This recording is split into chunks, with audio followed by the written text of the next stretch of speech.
Um crime aconteceu.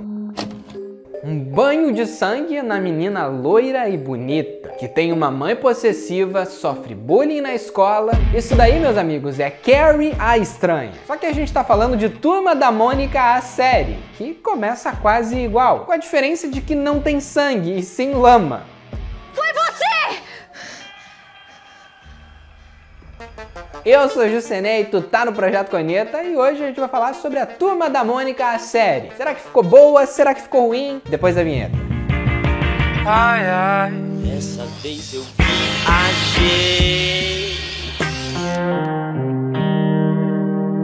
Banho de lama. É exatamente isso que rola quando a Carminha Frufru se muda pro bairro do Limoeiro e decide dar uma festa. Só que tipo assim, ó, essa menina, ela já chega querendo colocar ordem na casa, sabe? Ela é meio metida, meio mandona. E pelo fato dela ter essa personalidade aí, a guria acaba fazendo alguns inimigos. E não só inimigos, né? Suspeitos de terem cometido esse crime da lama. E é exatamente essa a premissa de Turma da Mônica, a série. A gente acompanha a investigação de 5 suspeitos que vão ser investigados de acordo com que a trama vai avançando, né? Tem a Mônica, a Magali, Cebolinha, o Cascão e a Milena. E é só sabendo por que essa pessoa fez isso e como que você vai descobrir quem é o culpado. Uma investigação de verdade tem que responder 2 perguntas. O como e o porquê. Só assim a gente vai entender quem. Então todo mundo ali tem um álibi. É óbvio que é uma trama mais infantil, né? Então a investigadora também é uma criança. E os motivos também são mais voltados pro público infantil, mas isso não quer dizer que é ruim. Na verdade, no meu ver, cara, isso dá uma cara diferente pra essa obra. Porque eu sou apaixonado por trama investigativa. De verdade, cara. Ainda mais quando a trama investigativa te envolve desde o primeiro episódio. E de acordo com que a história vai avançando, tu fica mais envolvido nela, a ponto de que qualquer pessoa se torna suspeita. Acho que já encontrei minha culpada. Inocente até que se prove o contrário. É assim que funciona uma investigação de verdade. E isso é algo que eu gostei muito em Turma da Mônica série, porque o roteiro, ele utiliza um artifício de virada de chave, onde você tá acompanhando um ponto de vista e de repente, em outro episódio, a perspectiva muda e o suspeito muda também, fazendo uma outra pessoa parecer culpada. Foi mal. Não tava esperando esse plot twist.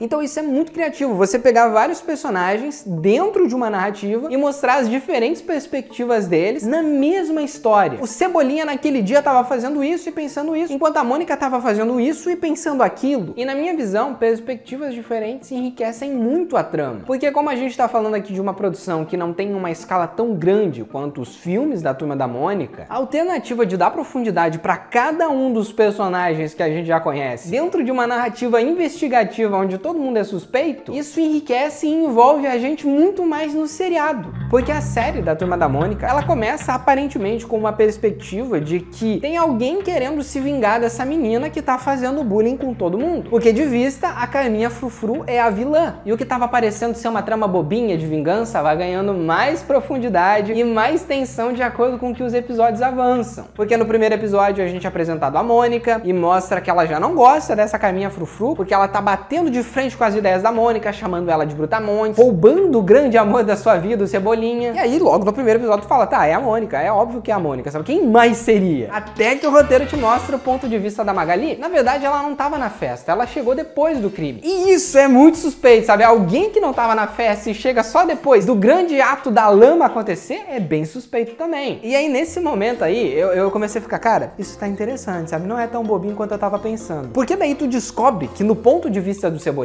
foi a Carminha Frufru que quis colocar aquele balde lá. Aí tu fica, eita, então parece que a nossa vítima também é uma suspeita? A equipe de roteiristas da Turma da Mônica série, cara, genial. Palmas mesmo pra esse trabalho brasileiro muito bem desenvolvido. A galera fala, ah, não tem roteiro bom brasileiro, não tem história. Como que não, cara? Ó, um grande exemplo disso aí, que tu consegue ser criativo e ainda fugir do óbvio. O crédito também fica muito com o Daniel Rezende, que é o diretor do filme Laços e Lições, que tá dirigindo essa série também. E o Daniel Rezende dirige outra série que eu também gosto, que é o Ninguém Tá Olhando, da Netflix. E aqui eu percebi que o diretor, ele tá muito mais à vontade com o material criado por ele, porque foi ele que dirigiu os 2 filmes anteriores, então ele já sabe trabalhar com esse elenco e com esse universo. Que a história aqui, ela tá em uma outra etapa, né? A Turma da Mônica, eles não são mais aquelas crianças que a gente viu antes, mas eles também não são adultos ainda. Então eles estão passando pela famosa puberdade. A gente não é mais criança. Nem adolescente. Então a gente fica onde?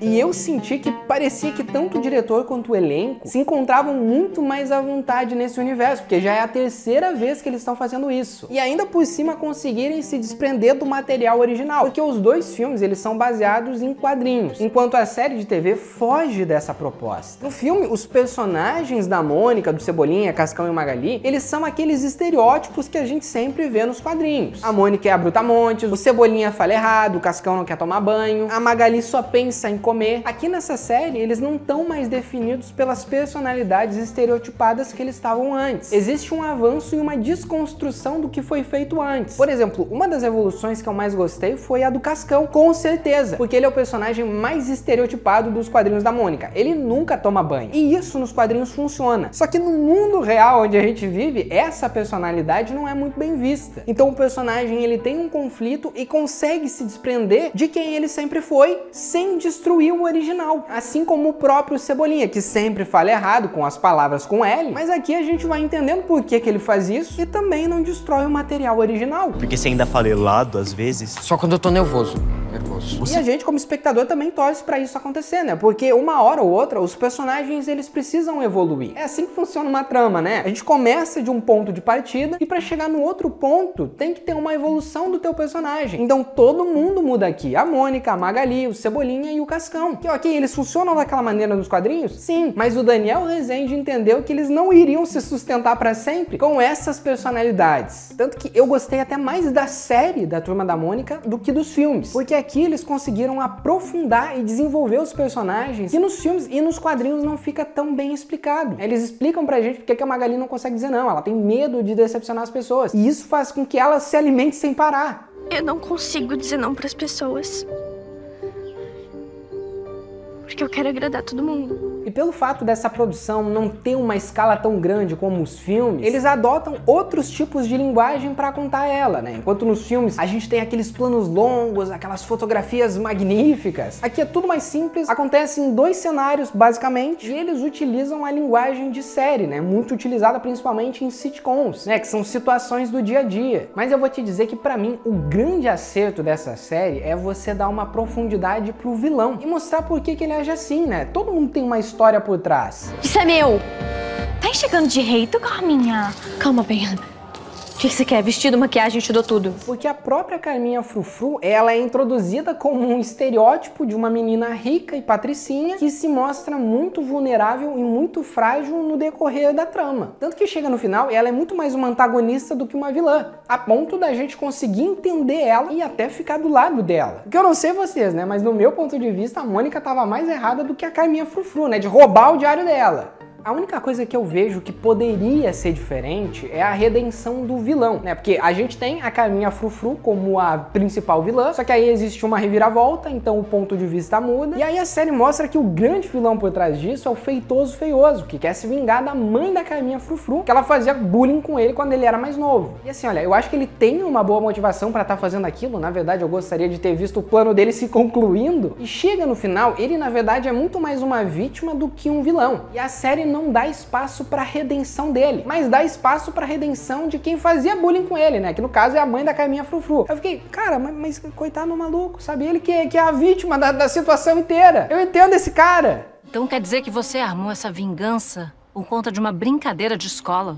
Brincadeira? Humilhação!